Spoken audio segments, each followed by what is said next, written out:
Congratulations on med school, sweetheart. But Tyler asked first, so the wedding stays on September 15th. You understand, right? That's what my mother said to me. Not whispered, not apologetic. She said it standing in our kitchen with a glass of champagne in her hand, celebrating my brother's engagement, while my medical school acceptance letter sat folded in my pocket. I had waited 6 years for that acceptance. 6 years of sleepless nights, organic chemistry, volunteer shifts, MCAT prep, and rejection letters from 8 other schools. And when I finally got in, when I finally held that letter from Northwestern, my family scheduled my brother's wedding on the exact same day as my white coat ceremony. Not by accident, by choice.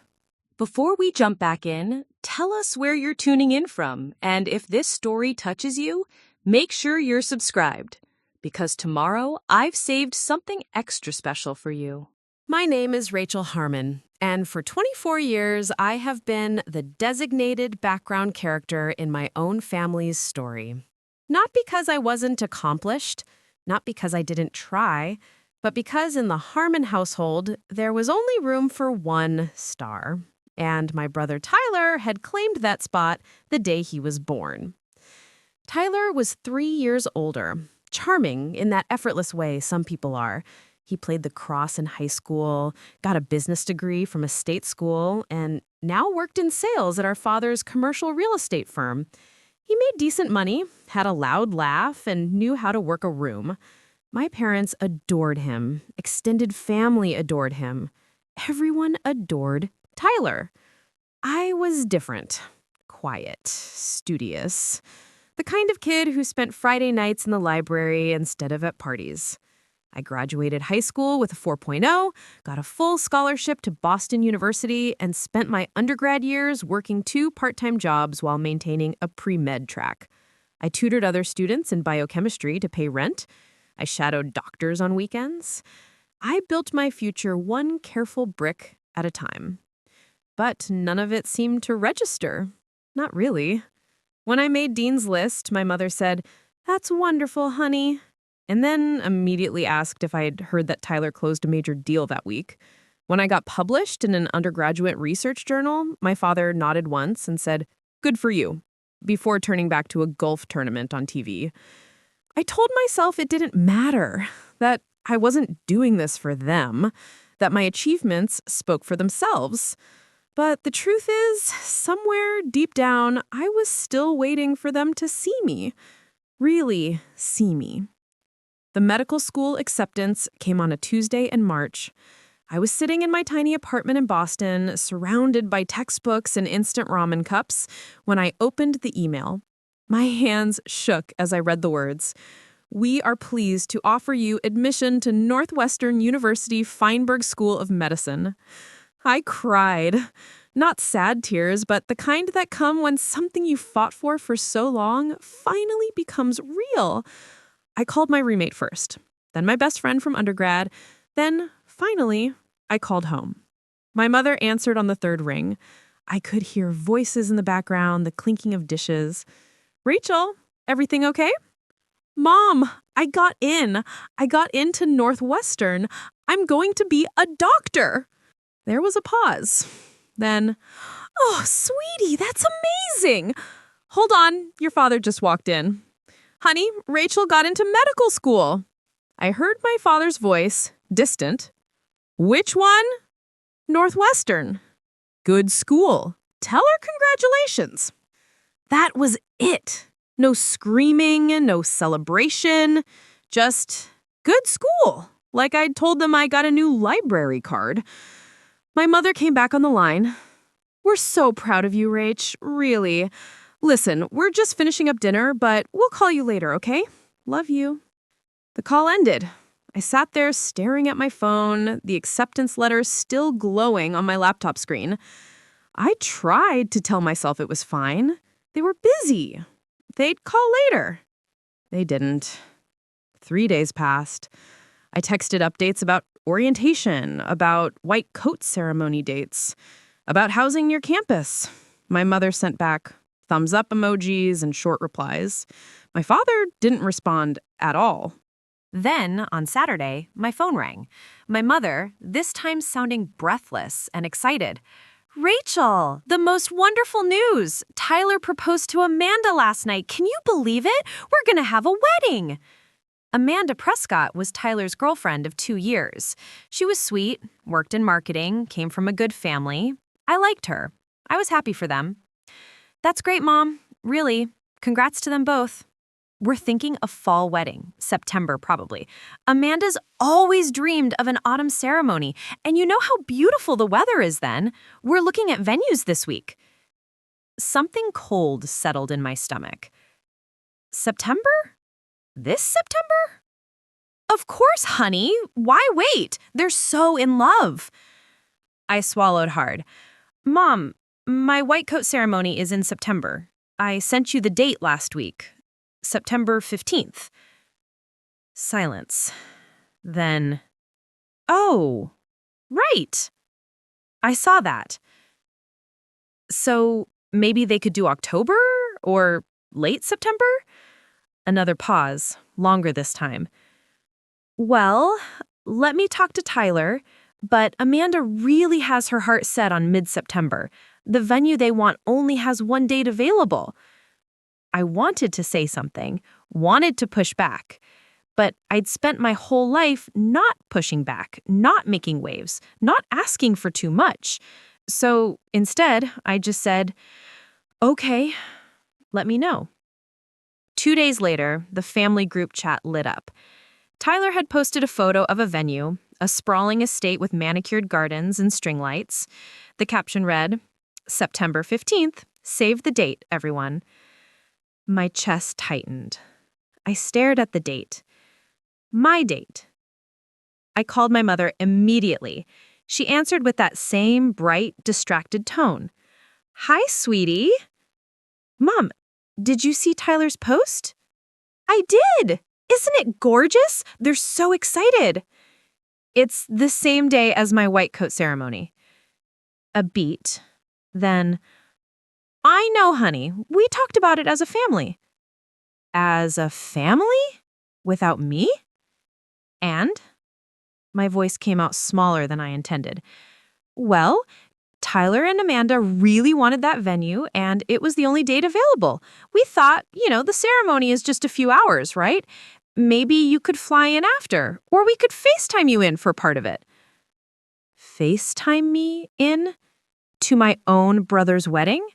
On the most important day of my medical career? I felt something crack inside me, something I'd been holding together for years. Mom, this is my white coat ceremony. It's the beginning of everything I've worked for. You know how important this is. Of course we do, sweetheart. And we're so proud. But Tyler asked first, and weddings take months to plan. Your ceremony is just one day. There will be other important days in medical school, right? Just one day. Tyler asked first. I stood in my apartment, phone pressed to my ear, and realized something I'd been avoiding my entire life. I was never going to be the priority. No matter what I achieved, no matter how hard I worked, I would always come second to Tyler's milestones, Tyler's needs, Tyler's life. Rachel, you still there? I cleared my throat. Yeah, I'm here. So you understand, right? We knew you'd be reasonable about this.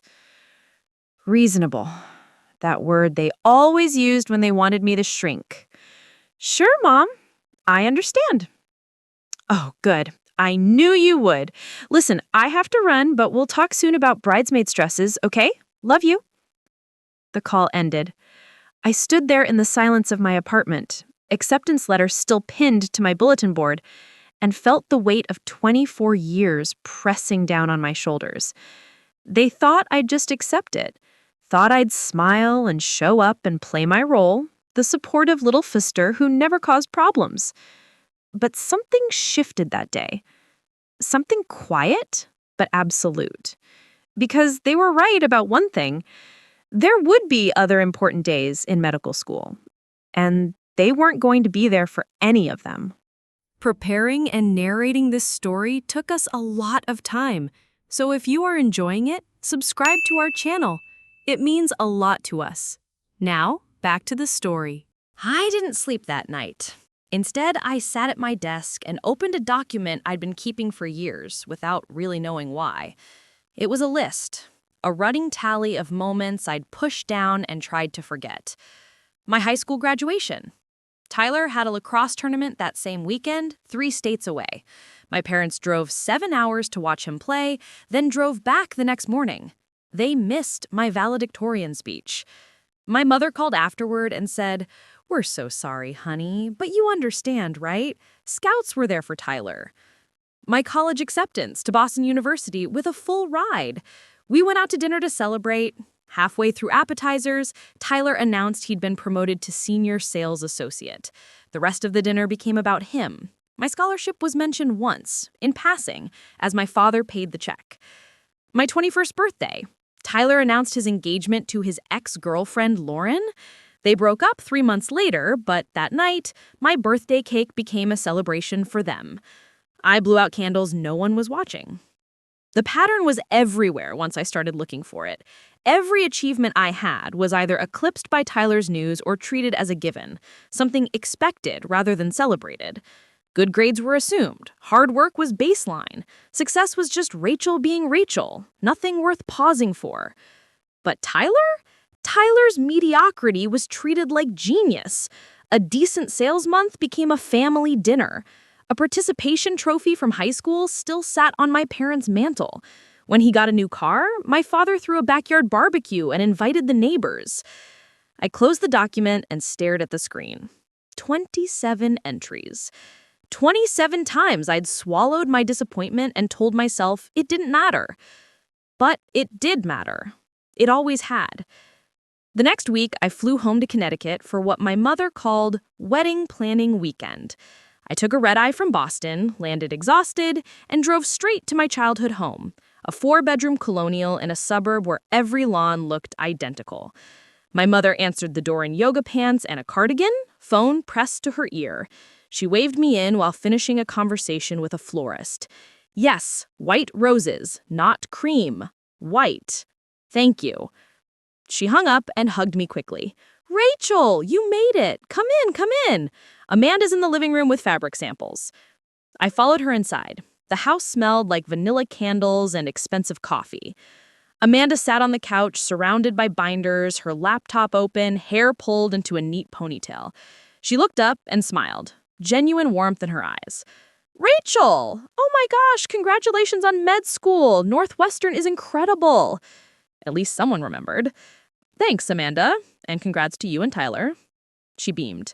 "I still can't believe it. Everything's happening so fast." She gestured to the chaos around her. "Your mom's been amazing helping us plan. We've got the venue locked in, caterer booked, and now we're just finalizing colors and seating charts." My mother poured herself coffee and settled into the armchair. "Rachel, we were thinking you could do a reading during the ceremony. Something short and sweet. What do you think?" I set my bag down.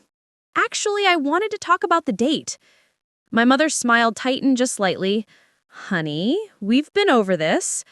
"I know, but Mom, this is my white coat ceremony. It's not just some event. It's the moment I officially start medical school. It's one of the most important days of my life." Amanda looked between us, clearly sensing tension. My mother sighed, setting her mug down with a soft clink. "Rachel, we understand that. We do. But planning a wedding is complicated. The venue had one available date. Tyler and Amanda put down a deposit. Invitations are being printed. We can't just change everything because of a scheduling conflict." "It's not a scheduling conflict, Mom. You knew my date first. I told you the week I got accepted. And Tyler proposed 2 weeks after that. These things happen, sweetheart. Life doesn't always line up perfectly." I looked at Amanda. She was studying her hands, clearly uncomfortable. This wasn't her fight, and I didn't want to make it one. "Could you consider October? Even late September? Just 2 weeks later?" My mother's expression shifted, that familiar mix of disappointment and frustration she got when I didn't fall in line. Rachel, this isn't about you or Tyler. This is about what works for everyone. Tyler's been so stressed with work, Amanda's family has travel considerations, and frankly, we've already committed financially. And my medical career? That doesn't factor in? Of course it does. But you'll have 4 years of medical school, then residency, then your whole career. This is Tyler's one wedding day. There it was again. Tyler's one special day versus my entire future, and somehow his still mattered more. My father walked in then, still in his golf clothes, newspaper tucked under his arm. What's all the commotion?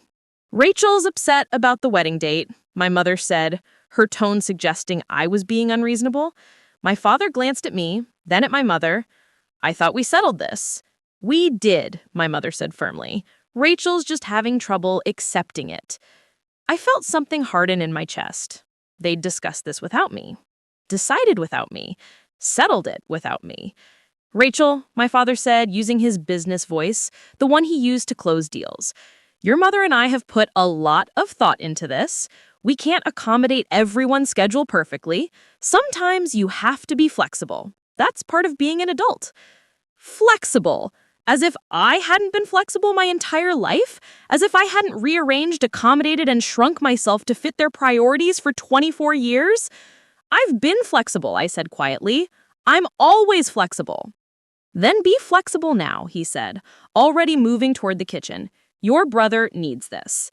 Tyler burst through the front door then, all energy and noise, Amanda immediately lighting up at his arrival. He kissed her, tossed his keys on the counter, and grinned at me. Hey, sis, you made it. I managed a smile. Hey, Tyler. He dropped onto the couch next to Amanda, throwing an arm around her. So, what do you think of the venue? Insane, right? It's beautiful, I said. September 15th, baby. He raised his hand for a high five to no one in particular. Best day ever.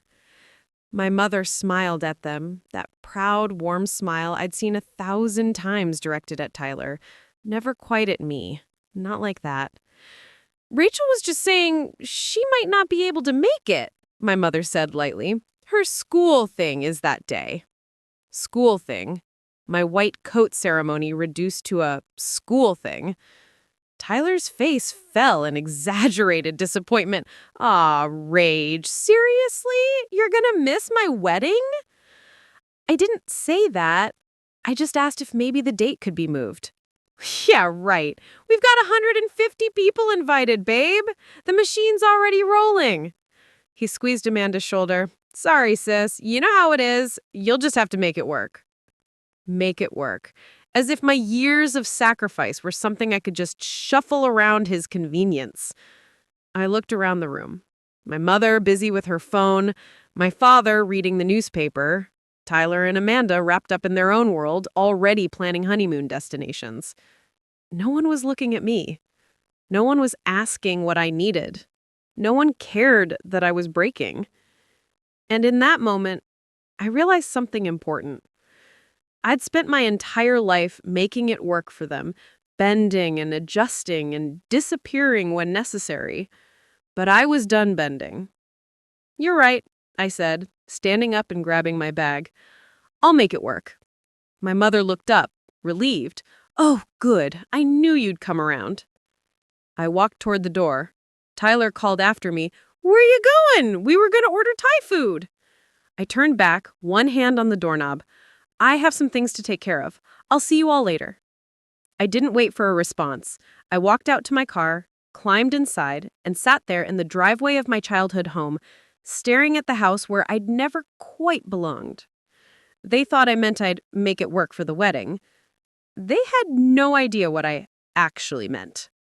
I drove to a coffee shop 40 minutes away, somewhere no one from my family would accidentally run into me. I ordered a black coffee I didn't drink and opened my laptop. For the next 3 hours, I went through every digital account, every login, every password I'd accumulated over the years. Because here's what my family didn't know about me. I was the one holding everything together. It started small, when I was 19. My mother asked me to set up her Facebook account because she didn't understand social media. Then it was my father's LinkedIn for his real estate business. Then Tyler needed help with his Instagram when he started dating Amanda and wanted to look more professional. Over the years, it snowballed.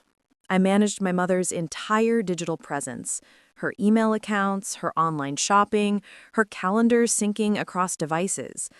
I set up my father's client management system and taught him how to use it, but he still called me whenever something went wrong. I organized their shared family photos on the cloud. I even handled the password recovery for their banking apps when they inevitably forgot their login information. They called me their tech support daughter, usually while laughing, as if it were a cute quirk and not actual labor I provided for free. But it went deeper than that. 3 years ago, when my father expanded his real estate firm, he needed someone to manage his digital marketing and client outreach. He couldn't afford a full-time marketing person, so I built his entire email campaign system. I designed templates, wrote copies, set up automated responses.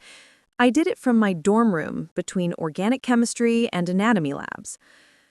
He paid me initially a small stipend, but after 6 months, he said business was tight and could I help out for a while?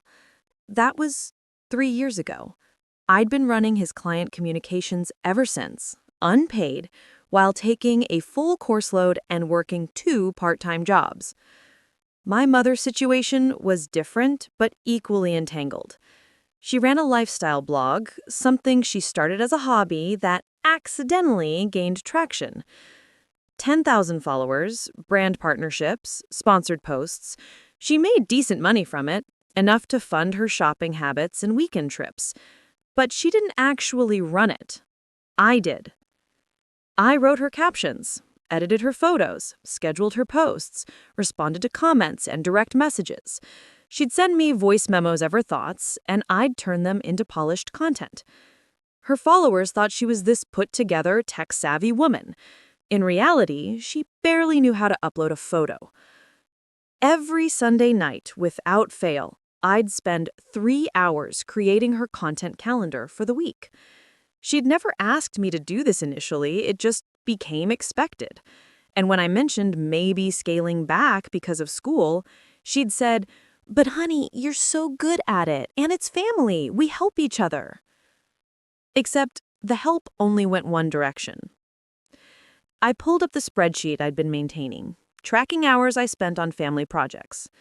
Over the past 2 years, 847 hours on my father's business, 312 hours on my mother's blog, countless smaller tasks, password resets, tech troubleshooting, setting up new devices, fixing printer problems remotely. That was 1,159 hours I could have spent studying, sleeping, or building my own future. Instead, I'd been building theirs. And now they couldn't even move a wedding date? I opened my father's client management system first. I had full administrative access, something he'd given me years ago and never revoked. I downloaded all the templates I'd created, every email sequence I'd organized, every client list I'd organized. Then I changed the master password. Next was my mother's blog. I downloaded all my original content, every caption I'd written, every strategy document I'd created. I changed those passwords too. I wasn't deleting anything, wasn't sabotaging. I was simply locking the doors I'd built and taking my keys with me. Then I did something that surprised even me. I opened a fresh document and started typing. Invoice for digital services. Client, Harmon family. Service provider, Rachel Harmon. Period, January 2023 to August 2025. I listed every service: website management, email marketing, social media strategy, content creation, technical support. I calculated hours at industry standard rates, the same rates my father paid external contractors for comparable work. The total came to $68,340. I stared at that number. Almost $70,000 in unpaid labor. Money I could have used for medical school expenses, for moving costs, for building a life that didn't depend on student loans and ramen noodles. I saved the document, but didn't send it. Not yet. My phone buzzed. A text from Tyler in the family group chat. "Just confirmed the DJ. This wedding is gonna be epic." My mother replied with celebration emojis. My father sent a thumbs up. No one asked where I went. No one checked if I was okay after I left abruptly. I took a screenshot of the empty concern and added it to a folder I labeled evidence. Evidence of what? I wasn't sure yet, but I was documenting everything now. That night, I stayed in a hotel instead of going back to my parents' house. I told them I had an early morning and it was easier to stay near the airport. My mother texted back, "Okay, honey, safe travels. Don't forget we need your dress size for bridesmaid alterations." Bridesmaid alterations for a wedding I'm not even sure I'd attend, scheduled on the day that was supposed to be mine. I laid in the hotel bed, staring at the ceiling, and made a list of what would happen when I removed myself from their ecosystem. My father's client emails would stop going out. His automated follow-up system would break. He'd lose leads because no one was nurturing them through the pipeline I'd built. My mother's blog would go silent. No new posts, no engagement, no sponsored content. Her brand partnerships required consistent posting. She'd lose contracts if she went dark for more than a week. Tyler would be fine, of course. Tyler always was. But the wedding planning, the coordination, the digital invitations I had designed, the website I'd build for their registry, all of that would stall. They'd built their lives on infrastructure I provided, and they didn't even realize the foundation was me. I pulled out my phone and opened my calendar. September 15th had 2 entries. White coat ceremony, 2 p.m., Northwestern. And below it, added by my mother with shared calendar access, Tyler's wedding, 3 p.m. She'd literally put them on the same day in my calendar, as if I could simply teleport between Chicago and Connecticut, as if my ceremony didn't matter enough to cause a real conflict. I deleted the wedding entry. Then I opened my email and started a new draft to my academic advisor at Northwestern. Subject: white coat ceremony, family attendance. Dr. Patricia Navarro. I wanted to confirm my attendance at the white coat ceremony on September 15th. My family will not be able to attend due to a scheduling conflict, but I'll be there. I'm wondering if the school has any programs for students whose families cannot attend. I want to make sure I have support that day. Thank you, Rachel Harmon. I read it 3 times before hitting send. There was something final about it, acknowledging out loud that my family wouldn't be there, making it real. Dr. Navarro responded within an hour, even though it was late. "Rachel, I'm sorry to hear your family can't make it. We do have a student support network for these situations. You won't be alone. Also, I'd love to chat with you about your research interests when you arrive on campus. Your application essay on healthcare accessibility was one of the strongest I've read." I stared at that email. A professor I'd never met in person, showing more interest in my achievement than my own parents had. Something crystallized in that moment. My family didn't define my worth. Their presence or absence at my ceremony didn't change what I'd accomplished. But their choice to prioritize Tyler's wedding over my milestone told me everything I needed to know about where I stood. And I was done standing in the back. The calls started on Tuesday, my father first, around 9 a.m. I was in the library, studying for my final undergraduate exams, when my phone vibrated across the table. I watched it ring, saw his name, and let it go to voicemail. He left a message. "Rachel, hey, it's Dad. I'm trying to log into the client system, and it's saying my password isn't correct. Must be a glitch. Can you call me back and help me reset it? Thanks, kiddo." Kiddo. He only called me that when he needed something. I didn't call back. 20 minutes later, another call. Then a text. "Rachel, this is kind of urgent. I have a meeting in an hour and I need to pull up client files. Can you help?" I turned my phone face down and kept studying. By noon, I had 6 missed calls and a string of increasingly frustrated texts. The last one read, "Why aren't you answering? I don't have time for this right now." I finally replied, "I'm in the library. Can't talk. You'll need to contact tech support for password issues." 3 dots appeared, then disappeared. Then, "You're my tech support." I didn't respond. My mother called that evening. I was eating dinner alone in my apartment when her name lit up my screen. I considered ignoring it, but curiosity won. "Hi, Mom." "Rachel, thank God. I've been trying to reach you all day. Something's wrong with my blog accounts. I can't log into anything. Instagram, the scheduling platform, my email dashboard, nothing's working." I took a bite of stir fry. "That's strange." "I know. I have 3 sponsored posts due this week and I can't access any of my content. Can you fix it remotely? I'm panicking here." "I'm actually pretty busy with finals right now, Mom. Maybe try contacting customer support for those platforms." Silence. Then, customer support? "Rachel, you handle all of this. I don't even know what platforms we use." "We?" I let the word hang there. "Mom, those are your accounts for your blog." "But you set everything up. I don't know the passwords or how any of it works." Her voice had that edge now, frustration creeping in. "Can you please just fix it? It'll take you 5 minutes." "I really can't right now. I'm sorry." "Rachel," her tone sharpened, "I have actual commitments. People are depending on me. This isn't the time to be difficult." Difficult. That word landed exactly how she meant it. "I'm not being difficult, Mom. I'm just busy with school. Maybe this is a good time for you to learn how your own business works." "My business that you helped build. Don't act like you're not part of this." "You're right. I did help build it. For free. For 3 years, while working 2 jobs and maintaining a 4.0. Another silence. Colder this time. "What's that supposed to mean?"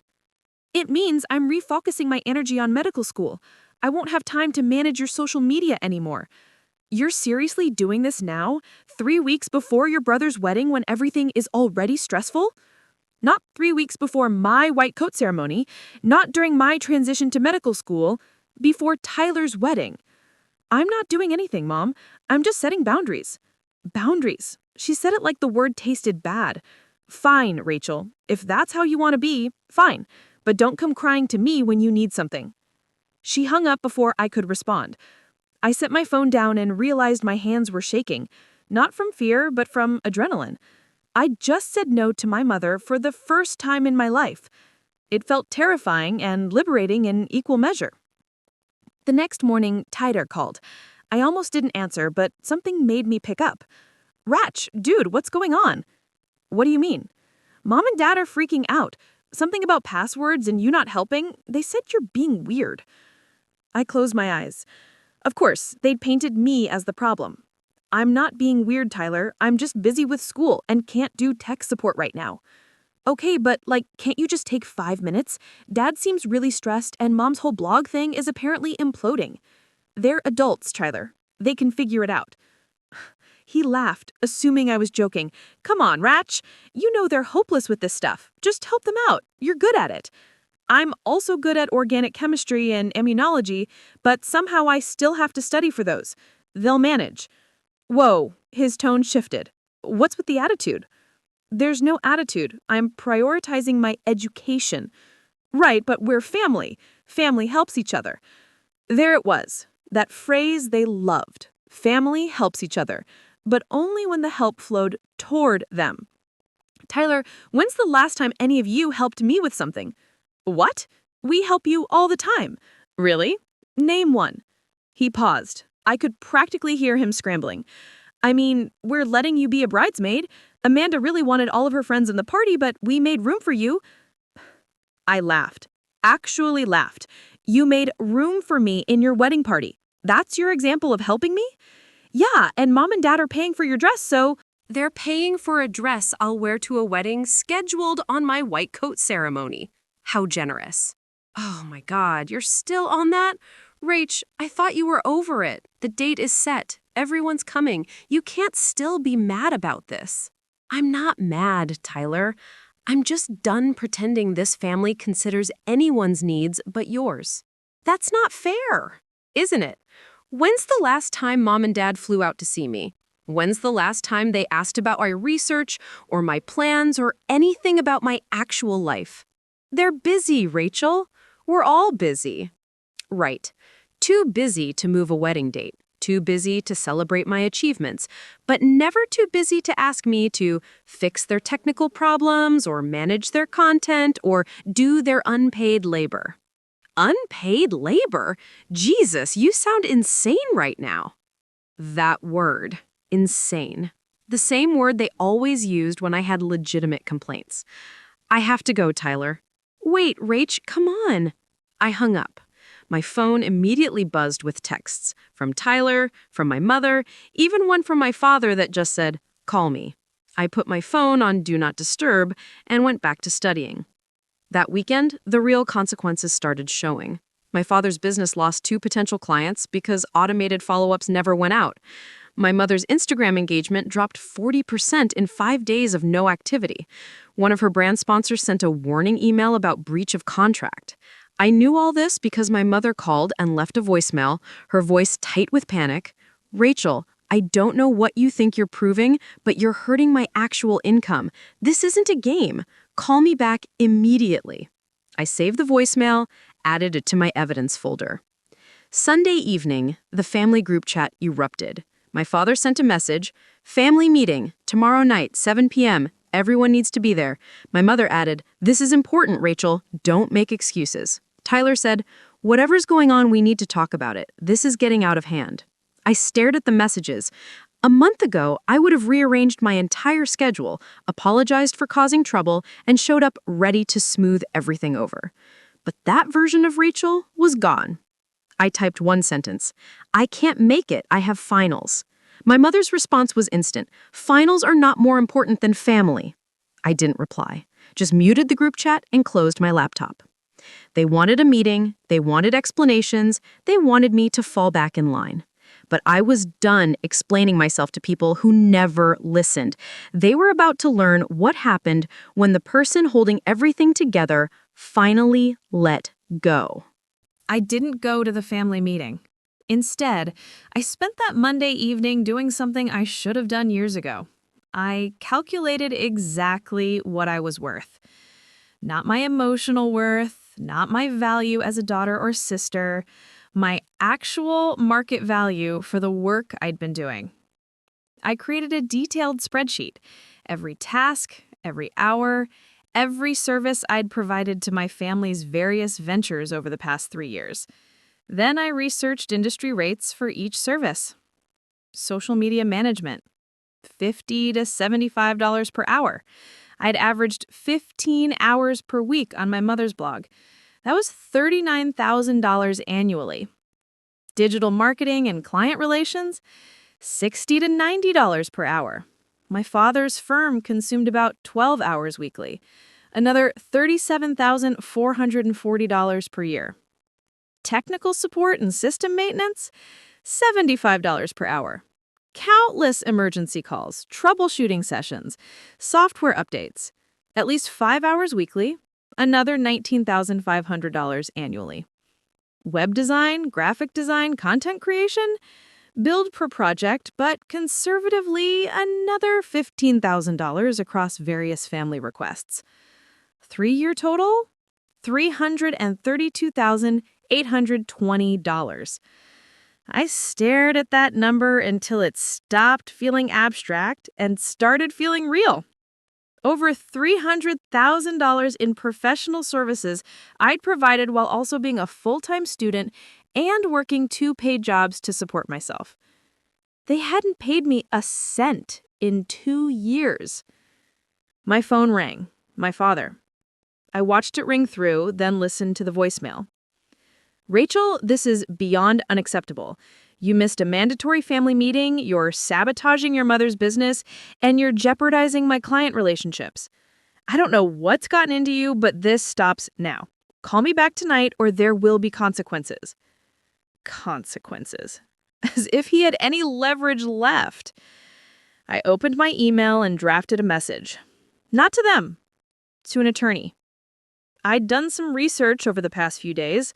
My mother's blog revenue was substantial. close to $85,000 last year, according to the tax documents I'd helped her file.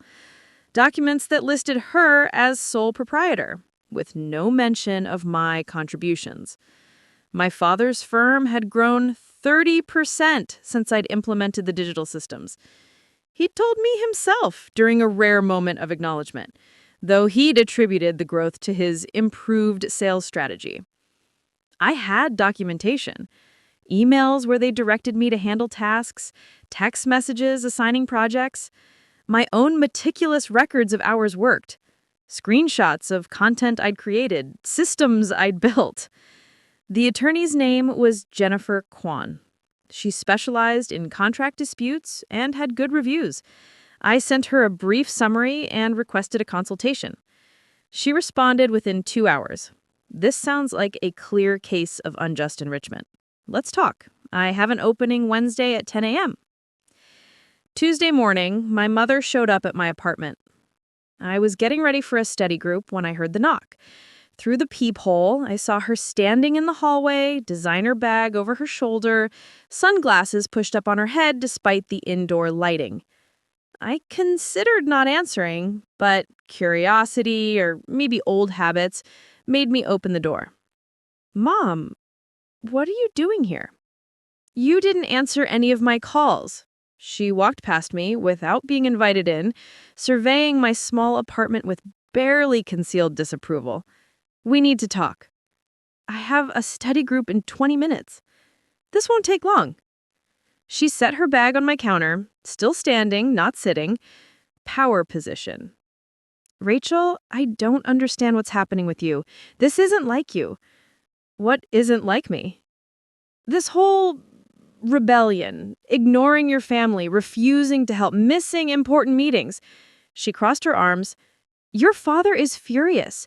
Do you know how embarrassing it is that his own daughter is sabotaging his business?" "I'm not sabotaging anything. I'm simply not working for free anymore." "Working for free?" She laughed, sharp and dismissively. "Honey, families help each other. That's not work, that's contribution." "Contribution that you monetize. Your blog made $85,000 last year. How much of that came from content I created?" Her expression flickered. "That's not how it works. The blog is my brand, my audience, my relationships. Built on infrastructure and content I provided. Every post, every caption, every engagement strategy." "You helped, Rachel, and we've been grateful. But let's not pretend you built the whole thing."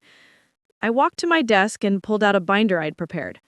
Inside were printed screenshots, every post I'd written, time-stamped documents showing when I'd created them, analytics I'd tracked, and strategies I'd developed.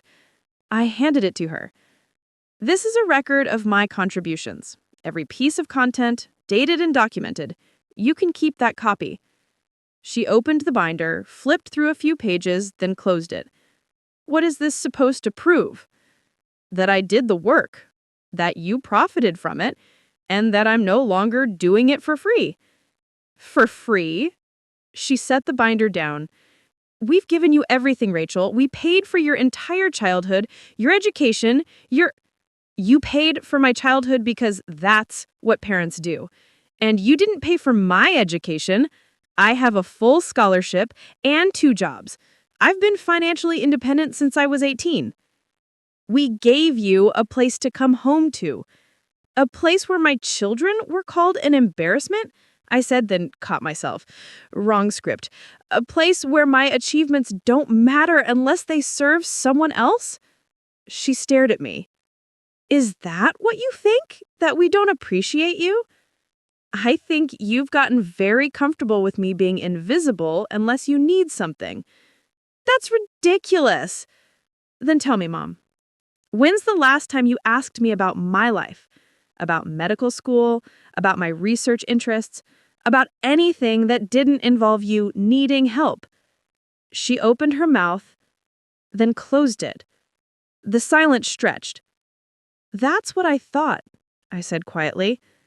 "Rachel, you're being incredibly selfish right now. Your brother is getting married. This should be a happy time for all of us. Instead, you're creating drama over a calendar conflict and throwing a tantrum about helping your family. It's not a calendar conflict. It's a choice you all made, knowing what that day meant to me. We explained this. The venue was more important than my white coat ceremony. I heard you, and that told me everything I needed to know about where I rank. Her jaw tightened. You rank as our daughter, our family. But family means compromise, Rachel. It means not always getting your way. I've been compromising my entire life. I'm done now. She grabbed her bag, movements sharp and angry. Fine, you want to be done, but don't expect us to keep treating you like family when you're acting like a stranger. I've been a stranger to you for years, Mom. You're just noticing now because the stranger stopped being useful. She walked to the door, paused with her hand on the knob. You're making a mistake. Family is everything, Rachel. One day you'll regret this. Maybe, I said, but I doubt it. She left without another word.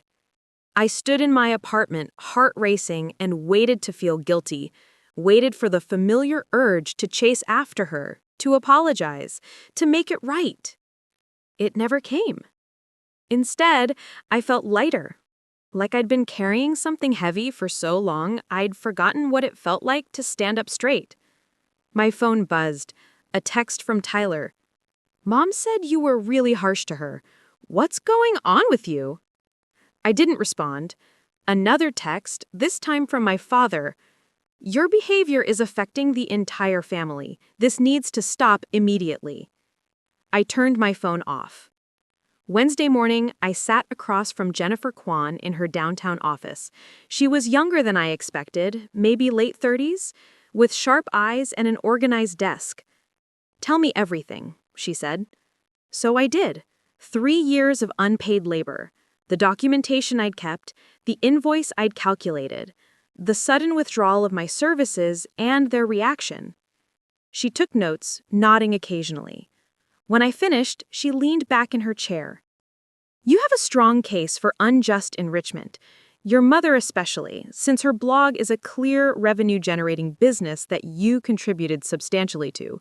She tapped her pen against her notepad. The question is, what do you want to happen here? I'd been asking myself that for days. I want them to understand what they've taken from me. I want acknowledgement, and honestly, I want them to realize I'm not the supporting character in their lives anymore. Jennifer smiled slightly. We can make that happen. Let me draft a demand letter. We'll outline your contributions, present the calculated value, and request compensation. Even if they don't pay, and they probably won't, it creates a paper trail. It makes everything official. And my father's business? That's trickier since there wasn't explicit revenue, but we can document your role and the value you added. It builds the overall picture. I nodded. Do it. One more thing, Jennifer said. Are you prepared for this to get ugly? Families don't usually respond well to legal letters. I thought about my mother's visit, my father's threats, Tyler's obliviousness, the wedding scheduled over my ceremony. It's already ugly, I said. I'm just making it official. The demand letter went out on Friday via certified mail. 3 copies. One to my mother, one to my father, one to their home address marked for both. Jennifer had crafted it perfectly. Professional, unemotional, devastating. It outlined my contributions in clinical detail, attached documentation, and presented the total value, $332,820. It requested payment within 30 days and included a statement that further legal action would be considered if the matter remained unresolved. At the bottom, a single line. This letter serves as formal notice of contract termination for all unpaid services previously rendered. I spent the weekend studying for finals, phone off, mind surprisingly clear. I'd done what needed to be done. Now I just had to wait. The explosion came Monday morning. My father called 17 times between 7 a.m. and noon. When I finally answered during lunch, His voice was ice. "What the hell is this, Rachel?" "A demand letter. I assume you received it?" "You sent us a legal document? Your own parents?" His voice cracked with disbelief and rage. "Do you have any idea how this looks? Our daughter threatening to sue us?" "I'm not threatening anything. I'm documenting what I'm owed." "You're owed," he laughed, bitter and harsh. "We raised you. We gave you everything. And this is how you repay us? With invoices and lawyers?" "You gave me a childhood. That's baseline parenting, not a debt I owe you. Everything since then I've earned myself."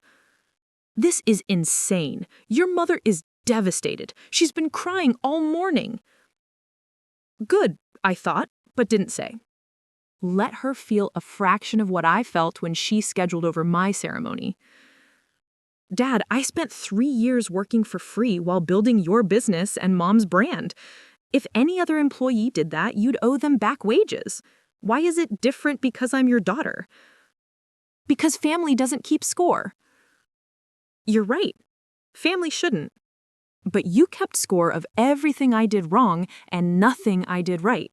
So here we are." Silence. Then, "If you pursue this, you're out. You understand? Out of this family." Something cold settled in my chest. "You're disowning me over a bill?" "I'm protecting this family from legal attacks. You want to be treated like a stranger? Fine. Strangers don't come to family weddings. Strangers don't get help when they need it. You're making a choice here, Rachel." "No, Dad. You made the choice when you scheduled Tyler's wedding on my white coat ceremony. I'm just responding." "That ceremony lasts 2 hours. The wedding is all day. We thought you'd be reasonable." "And I thought my family would be proud of me going to medical school. Guess we were both wrong." He hung up.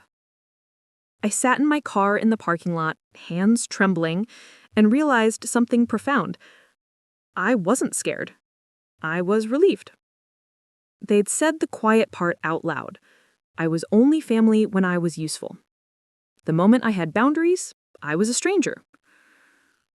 That afternoon, Tyler called. His voice was different, strained. "Rach, I just got off the phone with Mom and Dad. What's going on? They said you're suing them?"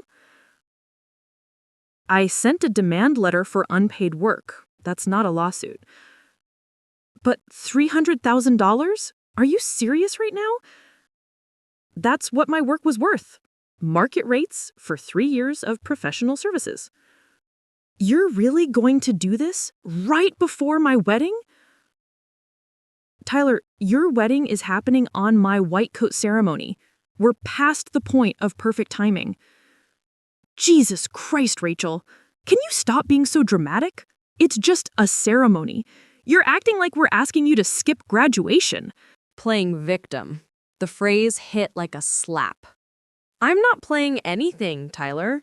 I'm just done being invisible unless you need something from me. Invisible?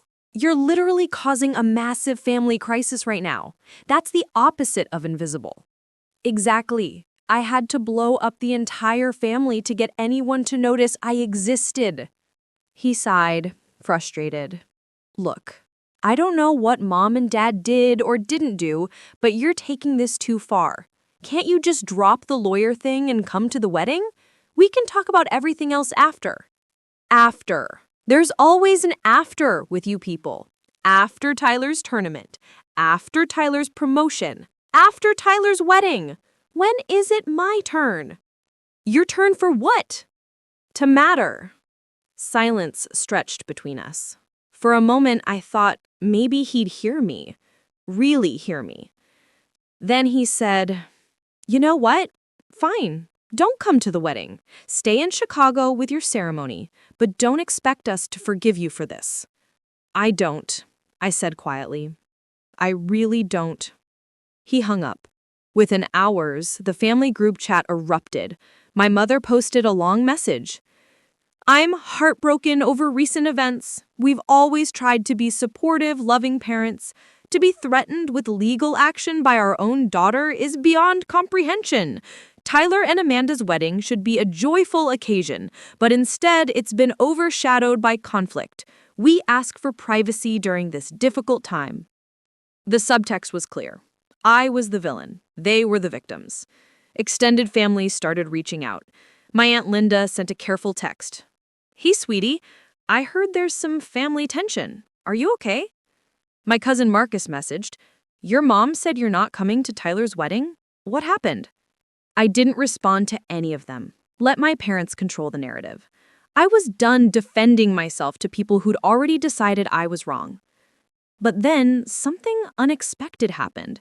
My father's business partner, George, called me. He'd worked with my dad for 15 years, and I'd met him dozens of times at company events. "Rachel, I got your father's version of what's happening. I wanted to hear yours." I was so surprised I almost didn't know what to say. "My version?" He said, "I've been in business long enough to know there's always two sides. Talk to me." So I did. I explained the unpaid work, the dismissal of my achievements, the wedding scheduled over my ceremony. I didn't embellish, just facts. When I finished, George was quiet for a moment.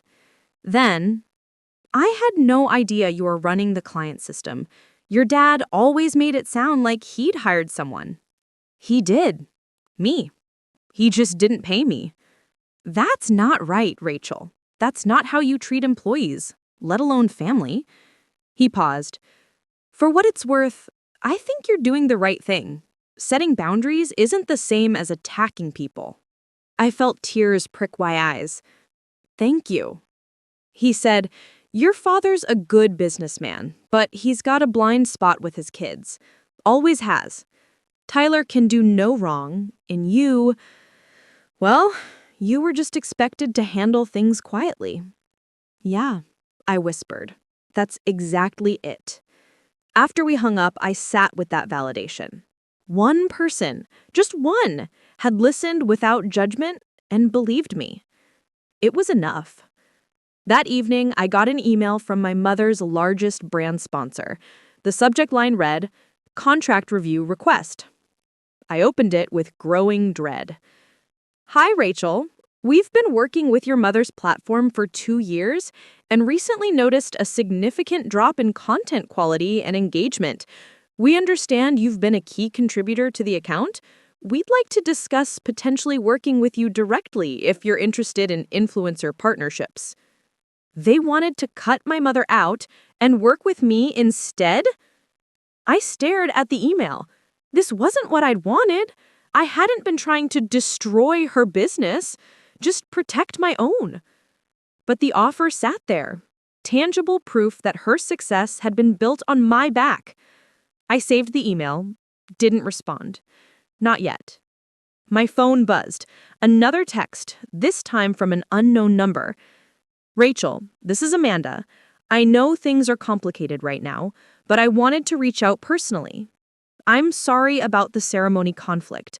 I wish there was a way to make both days work. You're important to Tyler, and you're important to me. Please reconsider coming to the wedding." I read it 3 times. Amanda was kind. She'd always been kind, but she was also marrying into a family that had just threatened to disown me.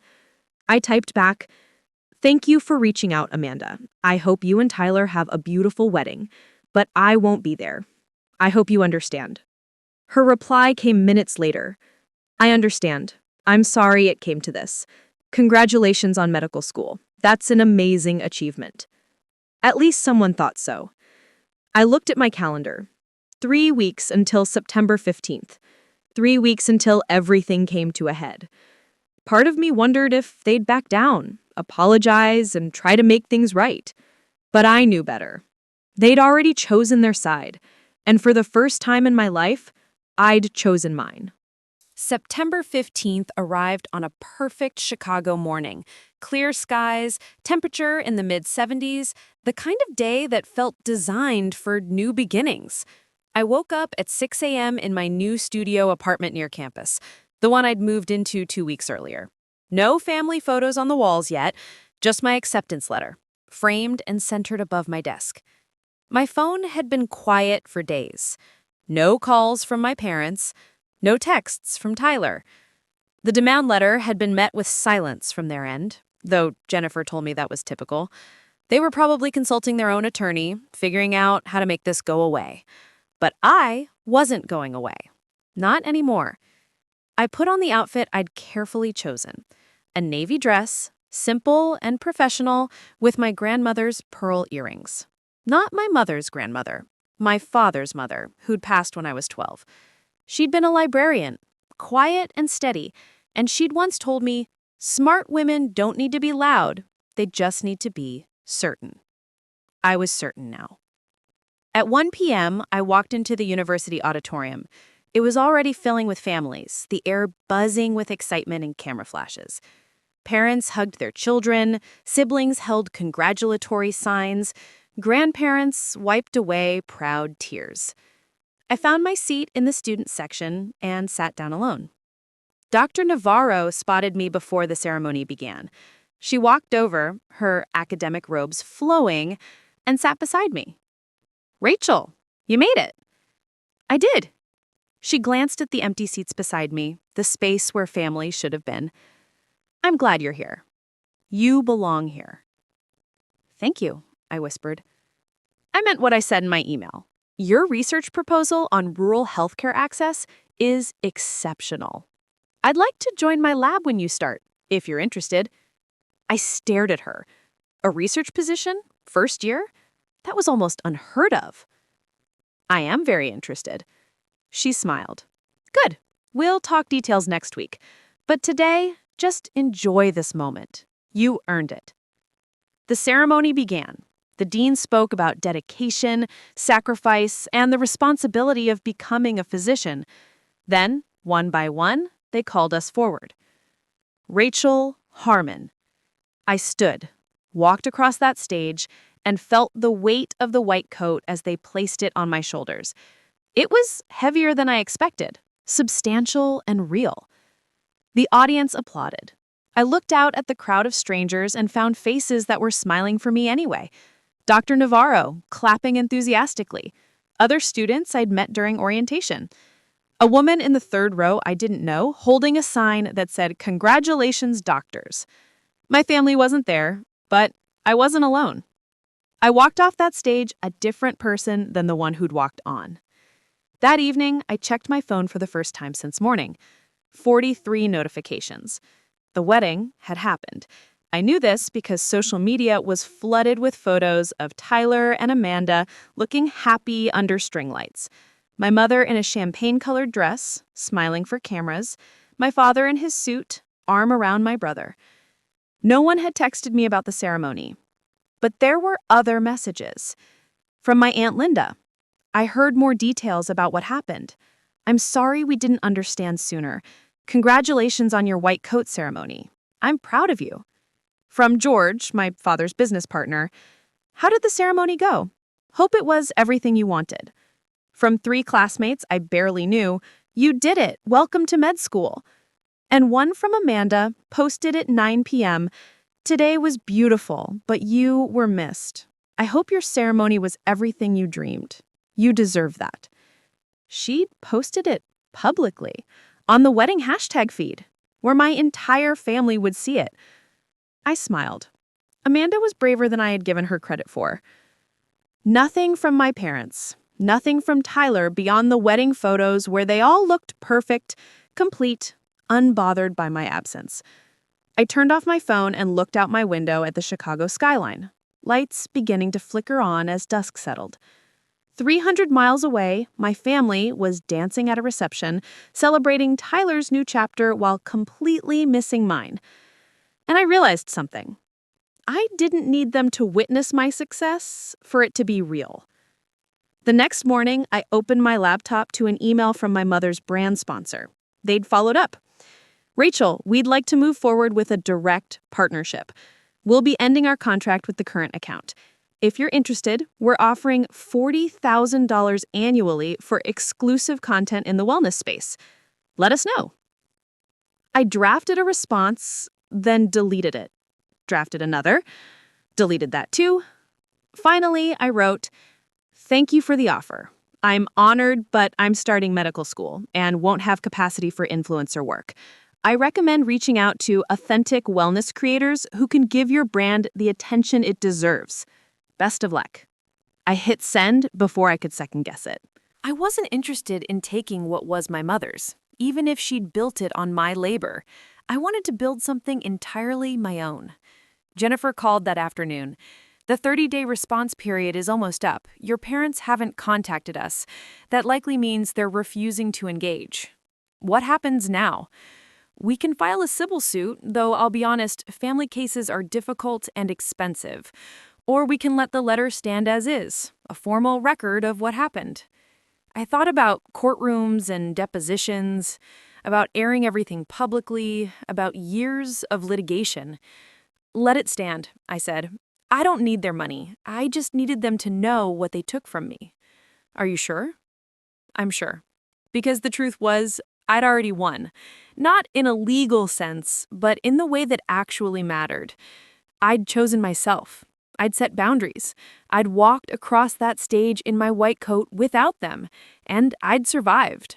More than survived. I'd thrived. 2 months later, I was deep into anatomy and physiology, surrounded by people who understood the weight of what we were doing. Study groups that lasted until midnight, coffee-fueled conversations about patient care, professors who saw potential in me. I made friends, real friends, people who asked about my life and actually listened to the answers. Dr. Navarro's research lab became my second home. We were studying healthcare barriers in underserved communities, work that felt meaningful in a way nothing else ever had. One evening, as I was leaving the lab, my phone rang. Unknown number, but a Connecticut area code. I answered. "Hello? Rachel?" My mother's voice, smaller than I had ever heard it. "It's Mom." I stopped walking. "Hi. I wanted to call to check in, see how school is going." "It's going well. Thank you for asking." Silence stretched between us. Then, we think maybe we all overreacted. Things got said that shouldn't have been said, and we'd like to move past this, start fresh. Start fresh, as if $300,000 in unpaid labor and a lifetime of being second could be erased with a phone call? "What does start fresh mean to you?" I asked. "It means forgetting about lawyers and invoices. It means being a family again." "And does it mean acknowledging what you took from me? Does it mean apologizing for scheduling over my ceremony? Does it mean actually valuing what I do?" Another pause. "Rachel, we can't change the past. We're trying to move forward." "You mean you want me to go back to how things were? Free tech support, no boundaries, grateful for whatever scraps of attention you throw my way?" "That's not fair." "No, it's not. None of it was fair. But I'm not angry anymore, Mom. I'm just done." "With what?" "With trying to earn something you were never going to give me. Your approval, your pride, your attention. I spent 24 years competing with Tyler for a place in this family, and I finally realized the game was rigged from the start. We love you both equally." "No, you don't. And that's okay. I don't need you to anymore. I found people who see me, who value me, who show up."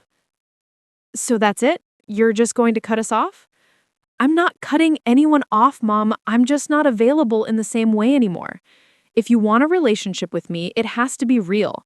No more me doing unpaid work, no more me shrinking so Tyler can shine, no more pretending we're something we're not.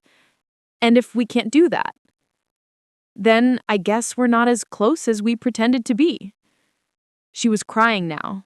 I could hear it in her breathing. Part of me wanted to comfort her, to take it all back, to be the easy daughter again.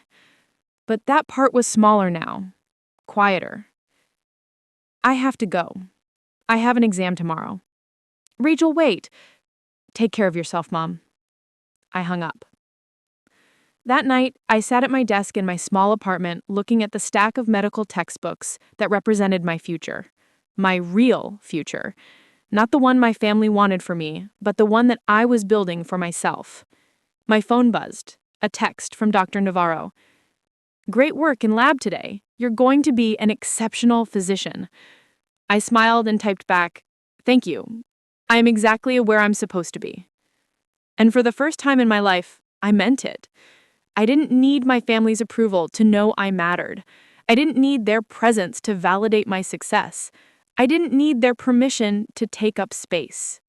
I was Rachel Harmon, future doctor, researcher, woman who chose herself. And my story was just beginning. Up next, you've got 2 more standout stories right on your screen. If this one hits the mark, you won't want to pass these up. Just click and check them out. And don't forget to like, subscribe, and turn on the notification bell so you don't miss any upload from us.